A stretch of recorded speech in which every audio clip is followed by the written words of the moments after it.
Loubuk Sanghalasi Senthok Leihansi,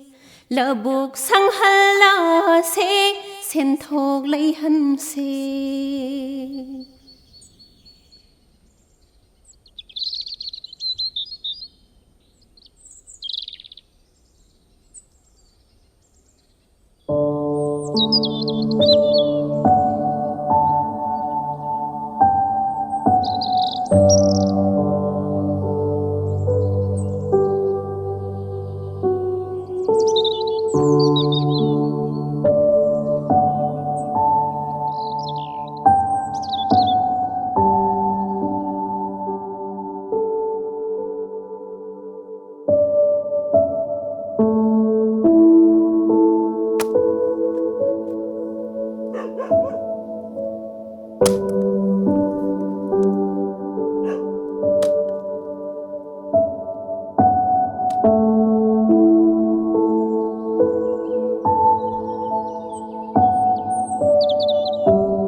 Aigi maming tuimi loli kaupni ai national award thini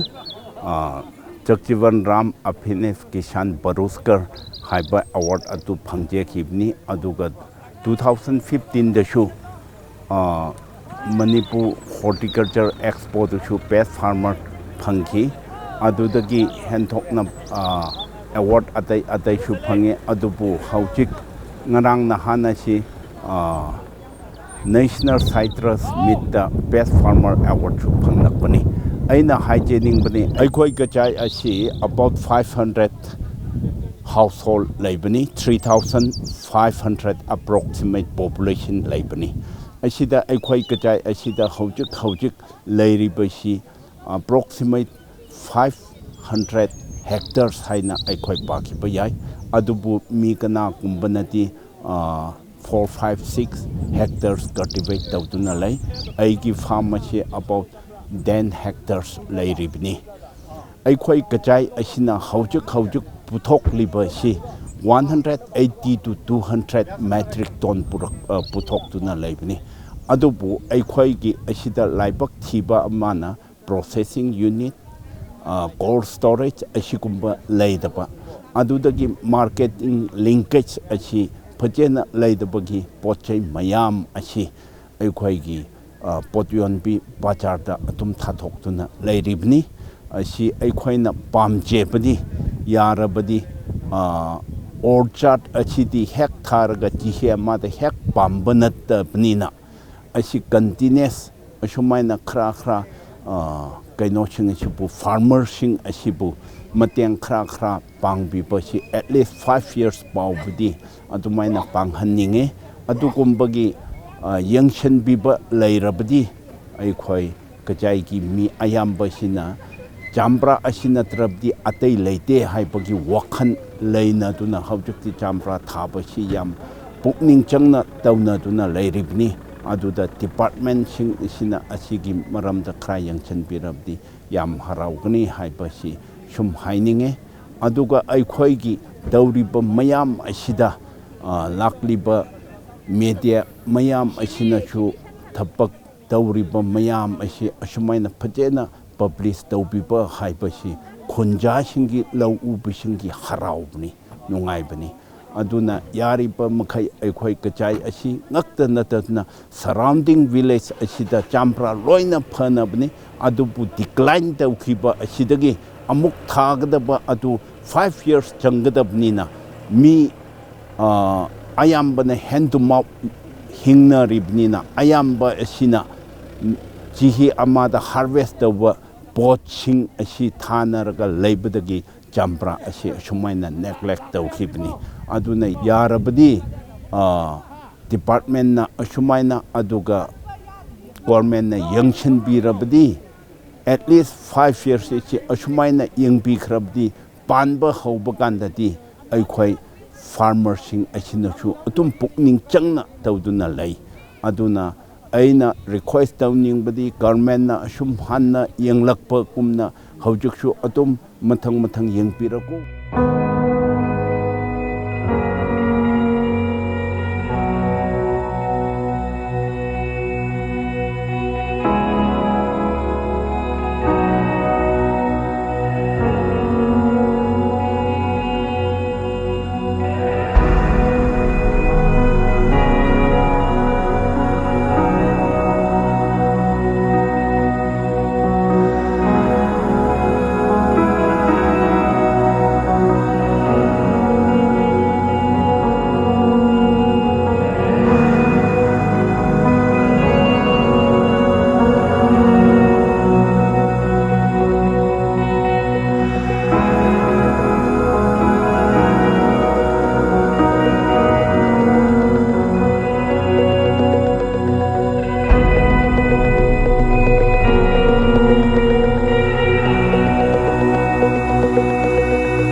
farm tawgena khalaise Kachai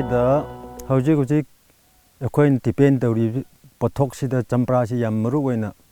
pothok phai aduna champra sina hingba yagani haibigi wakhanda champra farm si tawbani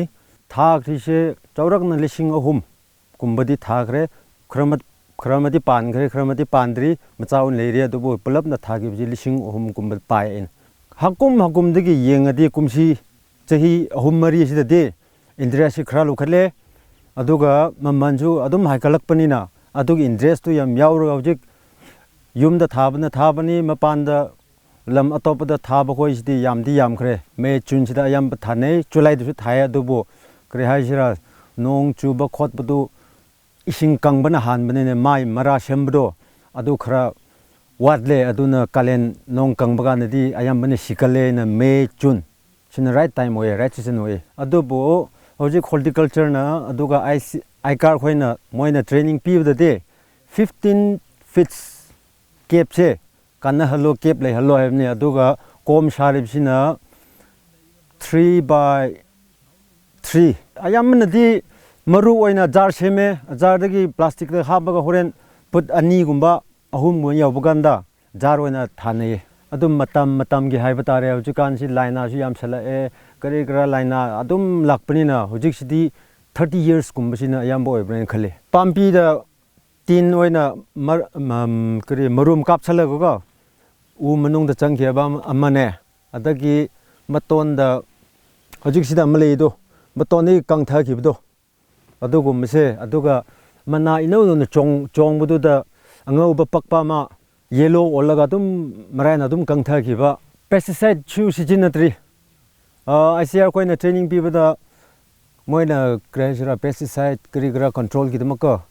adu tambi badi training de pi adu hidak sum rang kaina phangdaba market chu leidabnina atugumsu yam thedok decision na de isana dum khut changaga sengthok piba kak piba kangki bugoi dum mathang tang kak thatlaga masa adum nahan dabai dare adum dum sini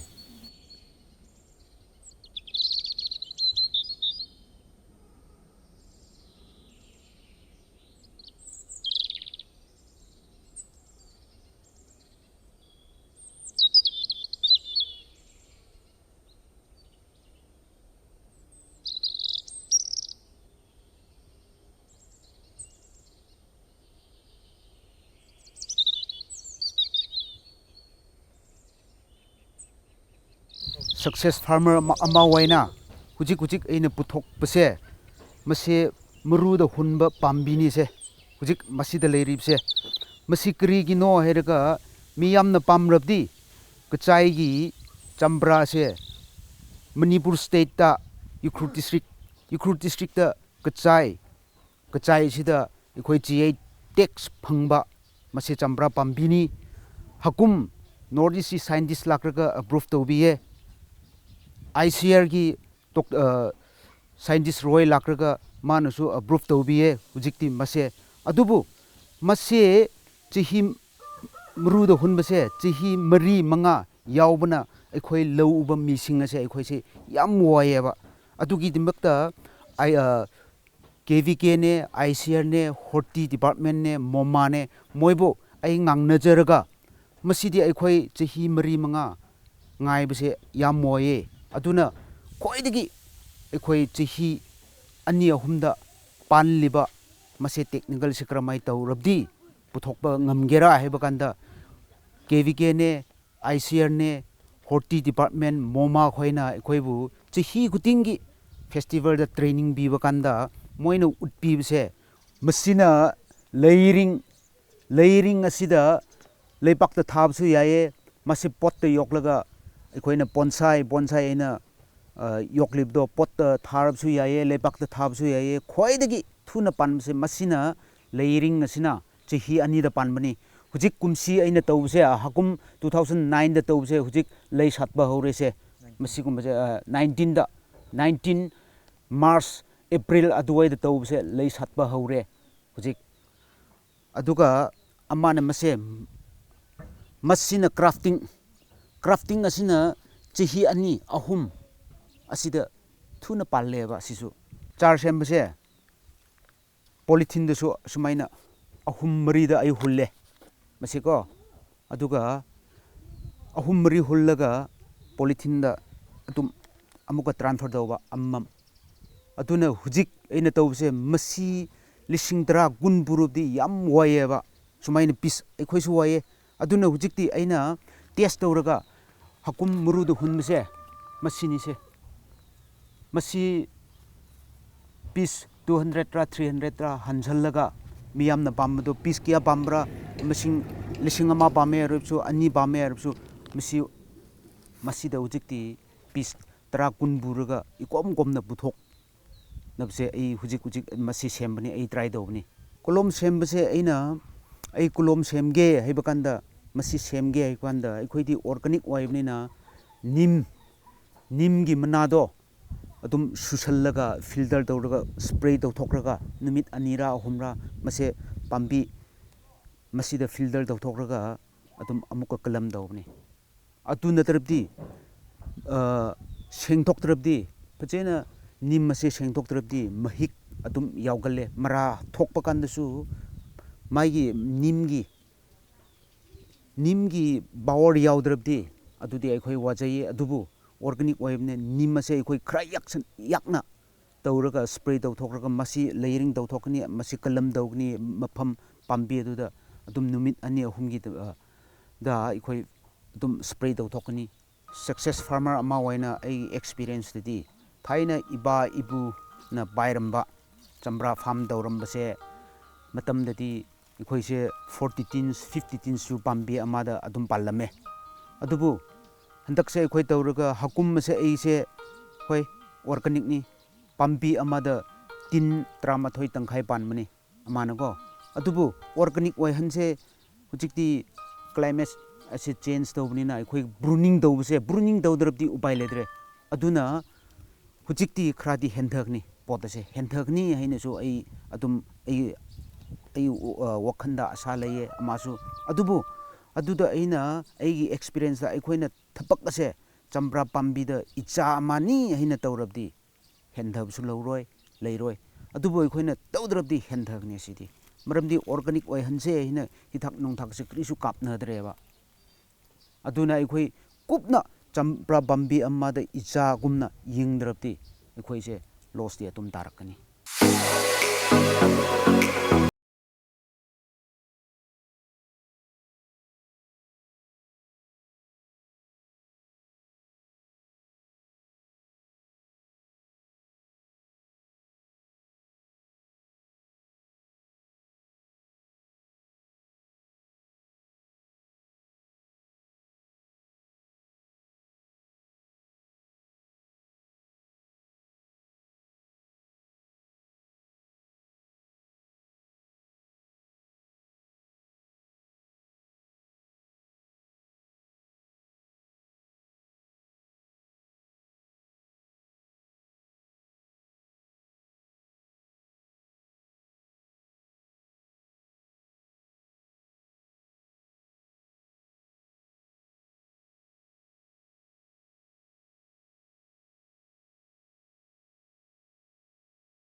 ꯑꯩꯒꯤ ꯃꯤꯡꯁꯤ doctor ꯁꯣꯂꯩ ꯂꯤꯔꯝ